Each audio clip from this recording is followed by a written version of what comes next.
What will your advice be if we don't hit 5 cases, an average of 5 cases by October 18? Well, we do have to meet those thresholds. The mystery cases in particular is a really important one to meet. The successful jurisdictions internationally in Australia have gotten to 5 or fewer cases in a 14-day period when they've been able to maintain control into the long term.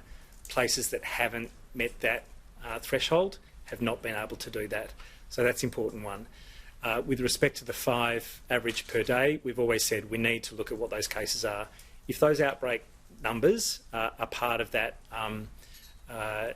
14-day average that we get to on the 18th or 19th, we will look at exactly how well that's controlled. Are there further spreads? Are there 100 close contacts who are still in quarantine? We don't know how many of those will become positive. Are there transmissions into really complex settings that we're unsure about? They're questions we'll ask ourselves.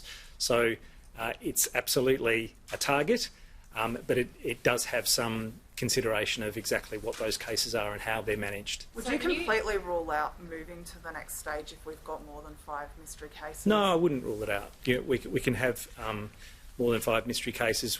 We'd have to see exactly where we're at that time, including the trend, because if all 5 of those cases are in the first week of that fortnight, and we have 7 or 8 or 9 days prior to the 19th that has absolutely no mystery cases, that's a positive, obviously.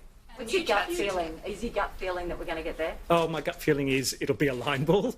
Look, it's not a certain one way or the other. If we do get there, will your advice be to lift the 5 kilometre rule? Oh, we explore all of those things at the point that we get there. We're not jumping to conclusions Would about... there be a health reason to keep it? Yeah, there are. There are absolutely health reasons to keep it. There's been commentary about the fact that people work beyond 5 kilometres, people have reasons to travel beyond 5 kilometres that are part of the complexity of our outbreaks, like the Chadstone outbreak at the moment. But there are also household movements that happen within the 5 kilometres around the restrictions that are in place.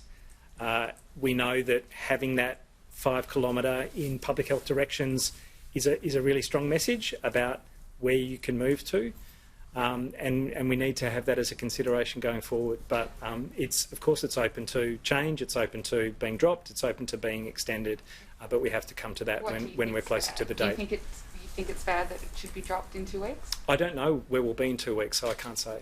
With the new Chadstone cases, were they already quarantining? Do you expect the outbreak to grow even further? The great majority of people who were identified were quarantining. I hope that some of the additional customers were quarantining, but they were casual contacts, so they weren't they wouldn't have been identified as close contacts.